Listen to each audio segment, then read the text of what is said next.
mungkin dimulai dari dialognya dari sebuah hadis yang kami temukan, Ustadz, bahwa Rasulullah itu ada, saya baca sebuah hadis, kalau kita masak itu dianjurkan untuk memperbanyak kuah supaya tetangga itu ikut merasakan juga, Ustadz.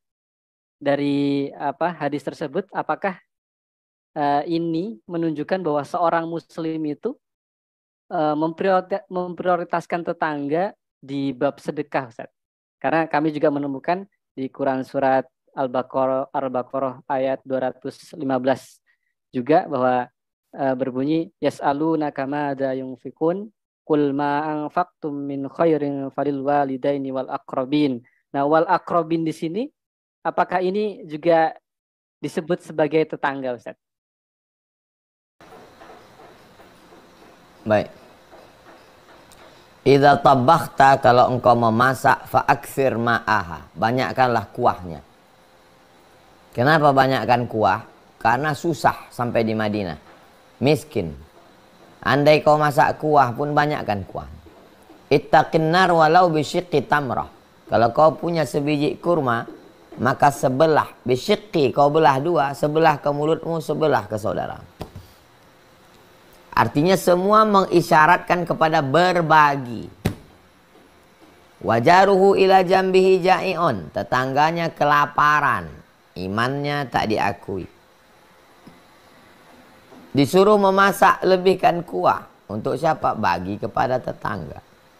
Wal aqrabin, walizil qurba, kerabat. Wal jari zil qurba, tetangga yang ada hubungan kerabat. Qurba, akrabin dari kata qarib, dekat. Dekat apa? Dekat hubungan kekerabatan. Sedangkan tetangga disebut dengan jar. Ada tetangga yang kerabat, ada tetangga yang tidak kerabat. Mana yang lebih dekat? Tetangga yang kerabat. Karena dua-duanya dapat. Dapat tetangganya, dapat kerabatnya. Untuk apa? Untuk berbagi, tolong menolong. Tolong menolong itu ada dua. Tolong menolong dengan materi, beras, makanan, minyak, pakaian. Tolong menolong non materi, nasihat, sumbang saran. Maka selalu disebut terima kasih atas partisipasi material dan moral. Material, materi, benda. Moral, moral, akhlak. Kalau kita mampu, buat baiklah dengan harta. Tak mampu buat baik dengan harta, maka dengan tenaga. Tak sanggup dengan tenaga, tahan diri untuk tidak menyakiti. Kalau menahan diri untuk tidak menyakiti pun tak bisa, maka habislah sudah usaha kita untuk berbuat baik. Kalau menahan diri itu kan tak ada yang keluar. Duit tak keluar, nasihat cakap tak keluar. Hanya menahan diri untuk tidak menganiaya orang lain. Apa Ustaz? Baik, satu lagi pertanyaan Ustaz. Tetangga ini kan kadang punya dua mata pisau, Ustaz ya. Kadang ya alhamdulillah kalau kita bisa berjumpa dengan keluarga tetangga yang baik hati begitu. Tapi ya nauzubillah, andaikan kalau kita ketemu dengan tetangga yang kondisinya itu agak toksik, misalnya mengganggu, nauzubillah lah. Seperti apa sikap kita sebagai seorang muslim, Ustaz, dalam menanggapi tetangga yang seperti itu? Apakah ya tetap berbuat baik saja, atau bolehkah kita misalnya bersikap acuh tak acuh mereka, ya sekedarnya sajalah, karena memang orangnya atau ya orang yang kita maksud ini cukup menyakiti kita gitu, Ustaz. Jaza'u sayyi'atin sayyi'atun misluha. Perbuatan buruk maka balasannya buruk juga. Perbuatan jelek balasannya jelek juga. Perbuatan jahat balasannya jahat juga. Buruk balas buruk, jahat balas jahat. Faman afa wa aslaha, siapa yang mau memaafkan, wa aslaha dan berdamai, fa ajruhu 'ala Allah, balasannya Allah yang nanggung. Tak disebutkan balasannya apa, surprise. Ayat ini mengandung dua. Yang pertama fikih. Secara fikih, secara hukum, maka kita boleh membalas. Tapi setelah hukum ada yang lebih tinggi daripada hukum, yaitu akhlak. Maka secara akhlak, bagaimana kita bersikap? Lain padang, lain belalang, lain lubuk, lain ikannya, lain orang, lain sifatnya. Ada sifat manusia ini, kalau kita kasih hati, minta jantung. Kita kasih tangan, diinjaknya kepala kita. Orang begini mengajarnya mesti dengan hukum. Tapi ada orang, kalau kita balas baik, tertawan hatinya. Meleleh air matanya. Menyesal dia buat jahat dengan kita. Bisa kita agak-agak, bisa kita duga-duga, berdasarkan pendapat-pendapat sahabat jiran tetangga, mana yang mesti dimaafkan, mana yang mesti kita ambil tindakan. Dalam beberapa kasus, saya membawa ke pengadilan. Kata Pak Polisi, ini nanti BAP, Ustadz akan dibawa ke Polda. Siap, saya kosongkan 1 hari. Nanti di Polda Ustadz kosong sehari, habis itu dibawa ke pengadilan. Saya kosongkan sehari, karena orang ini mesti dikasih pelajaran. Tapi ada orang-orang yang tidak, karena menurut saya membuang-buang energi. Jadi bisa kita berijtihad dalam hal ini untuk mengambil tindakan atau tidak. Ada beberapa orang, kalau kita terlalu dekat, terlalu akrab, menimbulkan mudarat. Maka kata pepatah orang Melayu, genting tak putus. Putus jangan, tapi genting. Genting itu ibarat tali karet yang ditarik, nyaris-nyaris macam putus, tapi tak putus. Say hello, apa kabar, sehat, cukup, sewajarnya saja. Karena kita udah tahu, ini orang kalau nanti berlanjut, ini panjang ceritanya. Begini begono, kita tahu, kita cut aja. Tapi putus tak boleh. Nah, jadi berlaku pada hukum, hukum itu tidak buta. Hukum tetap juga ada di sana yang disebut dengan urf. Makanya pengambilan hukum dalam Islam itu 10. Quran, hadis, ijma, qiyas, syar'u man qablana, saddu zara'i, qaulus sahabi, istihsan, istishab, urf. Urf, bagaimana kebiasaan? Bagaimana kebiasaan orang menangani orang ini? Oh, dia ini nggak bisa Pak Ustadz. Kalau tak dibawa ke hukum, habis kita. Nah, itu mesti bawa hukum. Orang ini memang awal-awal begini Pak Ustadz, tapi kalau lama-lama nanti baik. Orang model begini, dibaik-baikin, insya Allah baik. Nah, jadi itulah perlunya kita berinteraksi dengan orang lain. Tetangga kita ini ada yang lebih tua, didulukan selangkah, ditinggikan seranting. Banyak asam garam pengalaman hidupnya. Ma khaba man istakhara wa mana dima man istasyara. Tak sia-sia orang yang mau istikharah dan tak menyesal orang yang mau minta pendapat orang lain. Demikian, Mas. Baik, Masya Allah. Jawabannya insya Allah ini menjawab beberapa pertanyaan-pertanyaan yang lain ya. Pertanyaan Kak Betty dari Pekanbaru. Mudah-mudahan juga ikut terjawab. Kak Az-Zahra. Sejenis ya pertanyaannya ya. Tetangga yang agak menyakiti begitu. Baik, kami langsung persilahkan bagi abang kakak, bunda yang ingin bertanya. Silakan raise hand. Nah. Assalamualaikum warahmatullahi wabarakatuh. Waalaikumsalam.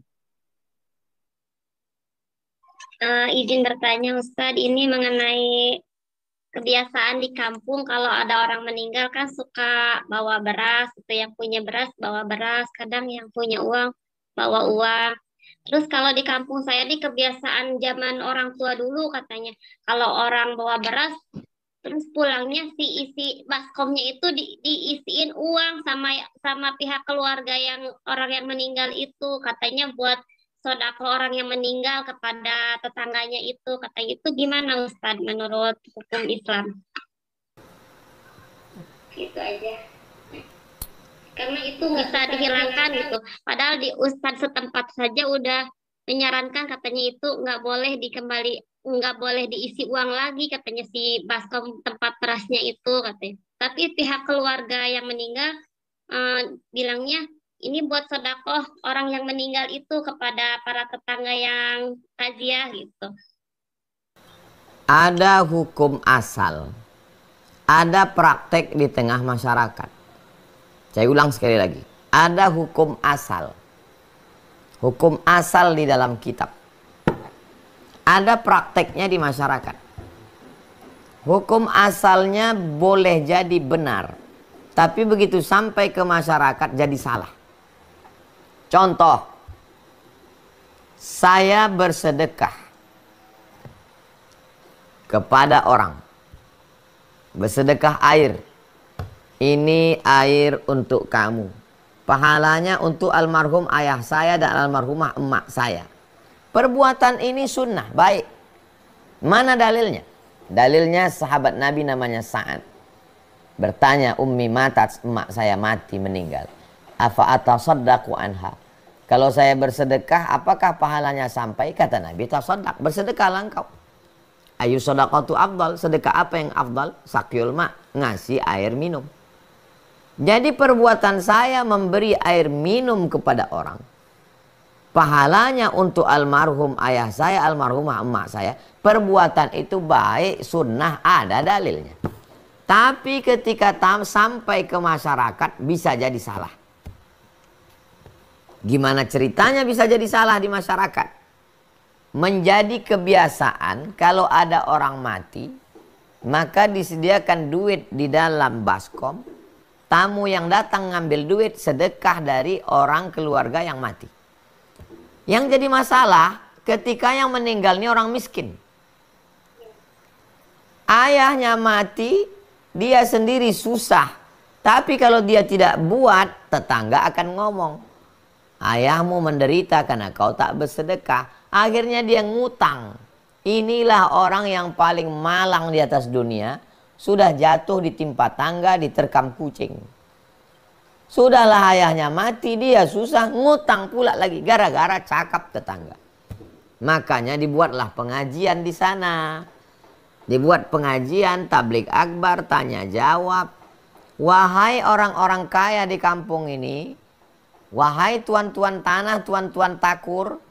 Kalau kalian mau bersedekah, meninggal keluarga kalian, maka sedekah kalian sampai. Tapi jangan sampai dijadikan standar. Sehingga semua orang kampung mesti menyiapkan duit dalam baskom. Jangan sampai kalian ngutang untuk buat bubur kacang hijau. Karena kalau tidak dibuat, maka perlunya Ustadz menjelaskan. Saya tidak akan pernah berhenti menjelaskan. Jangan susahkan keluarga mayat almarhum dengan permintaan macam-macam. Siapa yang bisa mengelola ini? Serikat Kematian BSKM. Serikat Tolong Menolong. Maka kumpulkan semua masyarakat. Kepada bapak ibu yang kaya-kaya silakan sedekah untuk almarhum. Kepada yang menengah ke bawah jangan khawatir, kami sudah iuran. Bulanan sudah kami kutip. Jadi kalau ada yang meninggal nanti jangan pikirkan makan minumnya. Kami yang bawakan air. Kami yang akan bawakan makanan. Tapi bagi yang kaya mau bersedekah silakan. Maka insya Allah masyarakat terdidik dengan baik. Yang kaya jadi rajin bersedekah. Yang susah tidak terlilit hutang. Demikian. Wallahu a'lam bishawab. Terima kasih, Ustaz. Baik, terjawab ya Ibu? Iya, terjawab. Terima kasih, Baik. Ustaz. Afwan. Baik, kami pilih langsung dari Zoom. Ibu Mela. Mela Raika. Mangga Ibu. Assalamualaikum Ustaz. Semoga keluarga Ustaz dibelakangnya selalu dan sehat selalu. Amin. Begini Ustaz.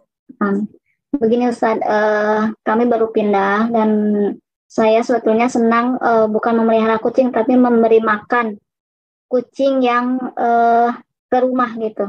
Tapi saya tidak memeliharanya. Nah, kemudian di tetangga kami itu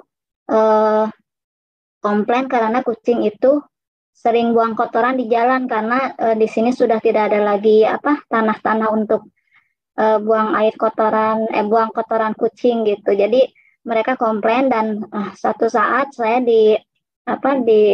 disodorkan kucing itu harus dibuang atau dibawa ke tempat lain atau ke pasar oleh tukang rongsokan gitu, dan saya sendiri malah yang harus bayar uang itu. Apakah saya berdosa membuang kucing itu atau gimana, Ustaz? Terima kasih. Assalamualaikum. Waalaikumsalam warahmatullahi wabarakatuh.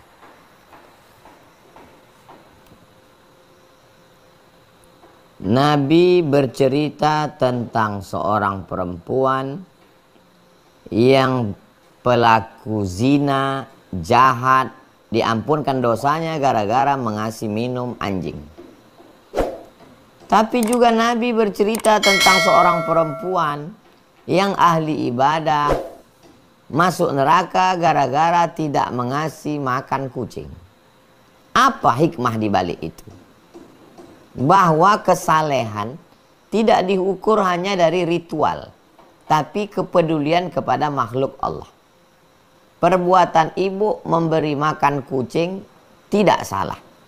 Tapi dengan diletakkannya makanan di depan rumah, kucing kalau udah tahu dia itu ada makanan, dia datang tiap hari. Habis dia makan di depan rumah ibu, dia akan angkat kakinya kencing di pagar tetangga. Habis itu dia lanjut lagi jalan Lalu kemudian perbuatan ibu yang baik dianggap menjadi tidak baik karena akar muasal perkara itu karena perbuatan ibu ngasih makan kucing. Jadi bagaimana solusinya? Disediakanlah satu tempat khusus. Kalau mau rawat kucing ini baik. Rawat kucing ini, kasih dia makan, kasih. Ada komunitas pencinta kucing. Sehingga orang yang membuang anjing ke dalam sungai yang ada buaya ditangkap polisi. Apalagi kucing.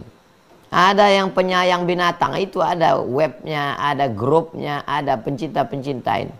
Jadi kalau mau pelihara betul-betul. Kalau setengah-setengah tak sanggup, cari suatu tempat. Biasanya kalau perumahan tetap ada fasum, fasilitas umum. Maka letakkan di situ satu tempat khusus yang tidak kena pasir supaya makanannya tak kotor, makanan, maka kucing liar, kucing liar makan di situ. Begitu juga perilaku kita terhadap burung. Di Turki ada satu tradisi, menjelang musim dingin, orang ramai-ramai ke tepi hutan meletakkan gandum. Kenapa? Karena musim dingin nanti gandum-gandum di kebun gandum mati. Maka burung-burung akan pergi ke tempat itu untuk mencari makan. Beda sama tempat kita, tak ada musim dingin. Nah, jadi setiap daerah punya tradisi untuk peduli kepada hewan. Ibu jangan berhenti buat baik hanya karena ada orang tak baik. Kalau berhenti kita buat baik gara-gara orang tak baik, lalu apa beda kita sama dia? Teknisnya saja dirubah. Cari tempat yang terbuka, tanah lapang, sehingga kalau kucing itu habis makan di situ, tak lama setelah itu dia berjalan, belum sampai ke rumah orang, maka dia di rumput-rumput, di pasir. Nah ini, jadi teknisnya saja. Mudah-mudahan perbuatan baik ibu, fi kulli kabidin ratbin sadaqah, dalam setiap hati yang basah. Ya Rasulullah, apakah perbuatan kami pada binatang ini ada pahalanya? Kata Nabi, fi kulli kabidin ratbin sadaqah. Perbuatan baik pada setiap hati yang basah bernilai sedekah. Kucing itu hati yang basah. Bahkan Nabi menyebut hadis tentang kucing. Maka perbuatan ibu tetap istiqomah, teknisnya saja dirubah. Demikian, wallahu a'lam bishawab.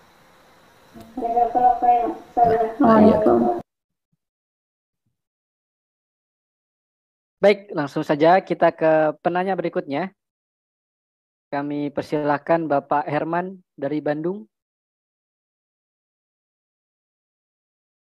Silakan Bapak.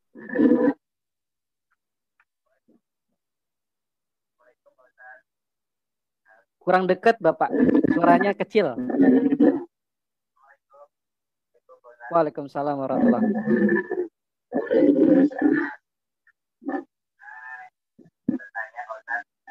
Kami punya tetangga, tapi itu dia pemerintah. Kita tidak tahu aturan agama yang lain. Apa yang harus buat tidak tetangga tersebut berdoaan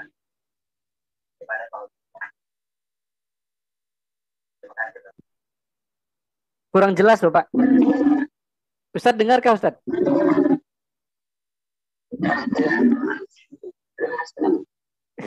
Kami pun nggak jelas nih sampai sini.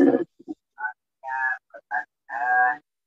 Kita punya tetangga muslim, dia belum berikan, kita tidak tahu aturan agama mereka. Kalau kita kan dilarang berduaan. Nah, saya sebagai tetangganya harus bagaimana menegur, apakah biarkan. Kurang jelas. Kami coba konfirmasi Pak ya. Terkait cara ibadah tetangga ya, bagaimana kita ngajarin cara beribadah, begitu Bapak?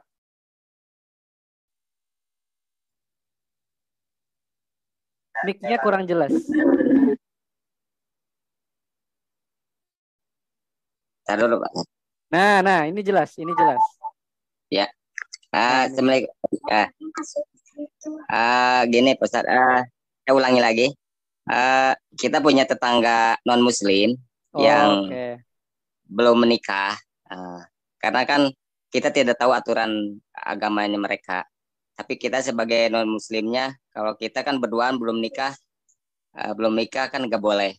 Nah, kita harus bagaimana menyikapinya? Karena lihat berduaan seperti itu, apakah boleh kita menegur apa bagaimana?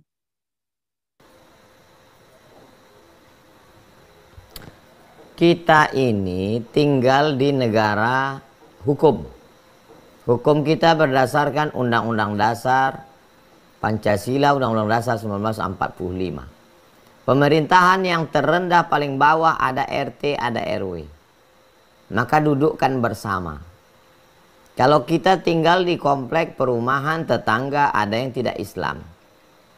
Perbuatan yang bagi kita mungkar, bagi saudara kita itu tidak mungkar. Contoh, duduk minum khamar. Itu sesuatu yang biasa.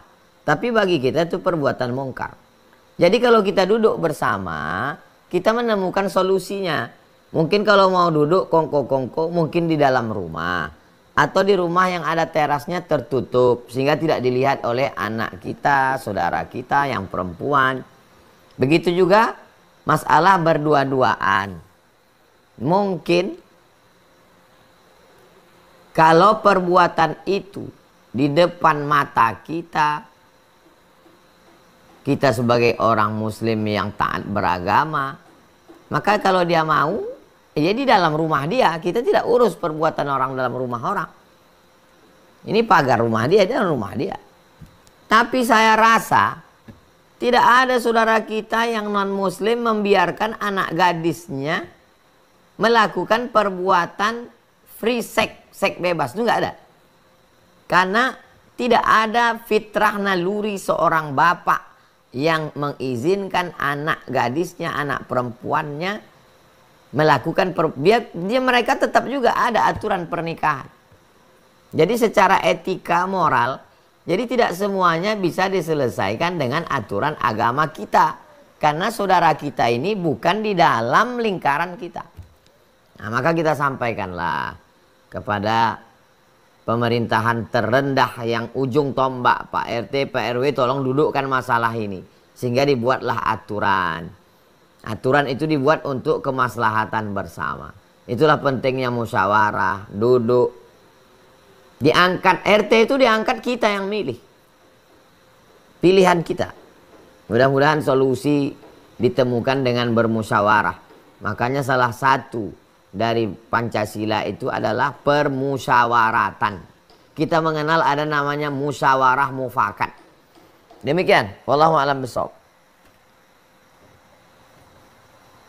Baik, terjawab Bapak. Insyaallah. Berikutnya kami persilahkan Pak Ahmad ya, Pak Ahmad. Tapi sebelum itu kami ingin mengajak mungkin bagi abang kakak ayah bunda yang belum menunaikan wakafnya, sodakohnya untuk pembangunan pondok pesantren Az-Zahra, kami persilahkan, linknya kami tautkan lagi di kolom komentar. Nah, masih banyak ruang-ruang kebaikan yang menanti untuk abang kakak ayah bunda. Mudah-mudahan tiap dinding yang terbangun, tiap ruangan nanti yang diisi oleh para ahli ilmu dan penghafal Quran, itu mengalir pahalanya, mengalir jariahnya untuk semuanya, untuk abang kakak ayah bunda yang ikut kontribusi. Mulai dari Rp10.000 bang kakak ayah bunda bisa ikut kontribusi berwakaf baik atas nama pribadi atau atas nama orang tua. Sekali lagi, linknya kami tautkan di kolom komentar. Nah, insya Allah kami bersakan langsung ya ke Bapak Ahmad, Afan. Oke, open mic-nya Bapak. Baik, kedengeran Pak Ustadz? Dengeran. Assalamualaikum warahmatullahi wabarakatuh. Waalaikumsalam warahmatullahi wabarakatuh. Terima kasih Buya atas waktunya dan Kang Ustadz Alvin. Salam kenal, saya Ahmad Marogi. Mungkin yang kemarin juga sempat ikut hadir Pak Buya di acara tausiah di daerah Cisauk. Masya Allah.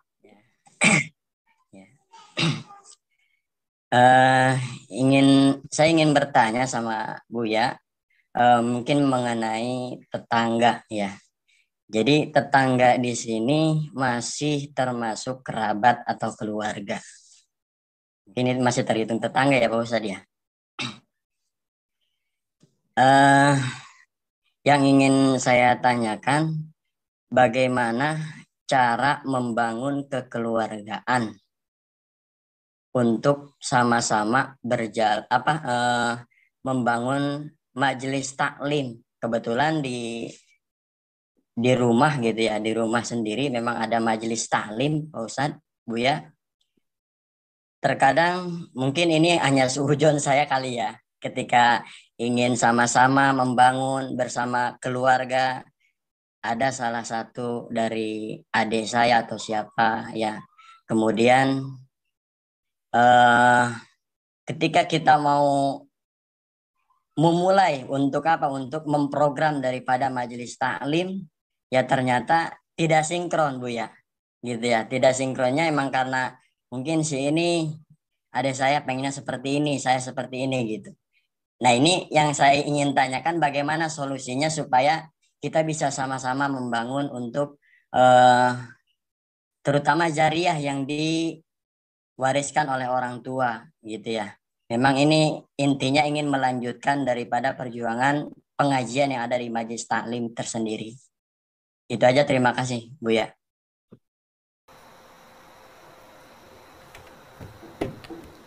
Untuk masyarakat sekitar, saya buatkan kajian subuh Rabu, Riyadhus Shalihin.